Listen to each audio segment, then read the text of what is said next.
अरे कुल जानी का कइले रे, पूरा नाश करके धो देले। आ तहनी के दिखाई नहीं के देत, पूजा के कुल सामान नाश कर देला मनहूस कहीं के। आ तू रे एजा खड़ा होके देखा ताड़ी, भगैले काहे नहीं टाइम? अरे हम तो कह ही रहे थे इसको कि तुम जाओ यहाँ से, मगर ये जा ही नहीं रही थी मनहूस। अम्मा जी हम हाथ जोड़ता नहीं, हमके छठ करे दी। छठ करबे ते और छठ करबे आए पार्सल कैले ना छठ तो गोदी में के बच्चा खा गईले के हमार बेटा खइबे? बोल हमार बेटा खइबे? भागे जैसे चल निकाल जैसे एकरा घसीट के निकाल तो जैसे पीठ उधेड़ दे। चल जाई जैसे जा।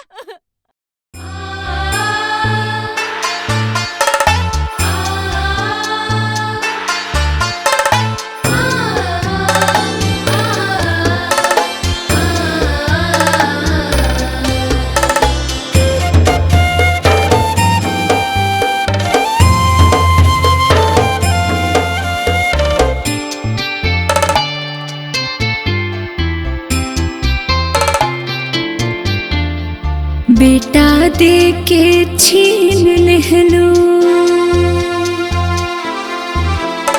बेटा दे के छीन लेहलो, देलू तब काहेला, देलू तब काहेला हो। छठी मैया भारी दुख हिया में नाटे, करे जा मोर फाटेला हो। छठी मैया भारी दुख हिया में नाटे, करे जा मोर फाटेला हो।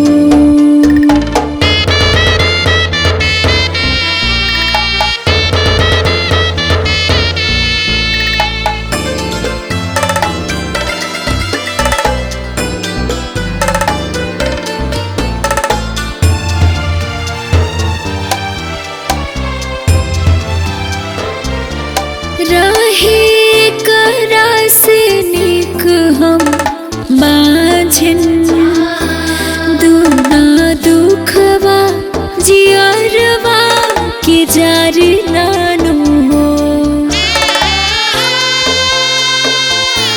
पर साल भरल पुरल रहे गोदिया, सुना चरा करे जवा के साले लालू हो।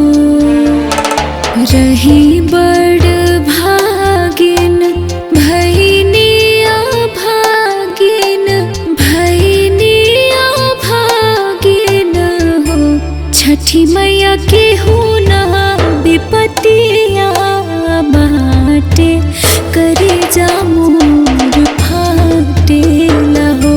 छठी मैया भारी दुख हिया में नाटे, करे जा मोर फाटेला हो।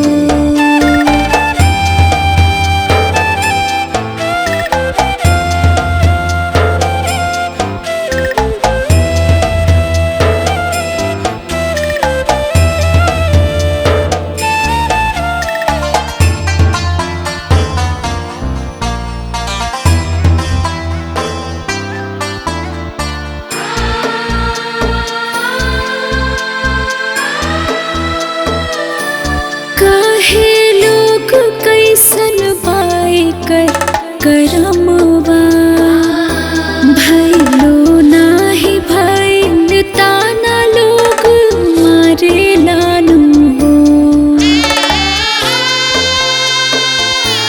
मन में लागल एगो तोहरे असरवा, बिना तोहरा दुख के हो नाही तारे लानू हो।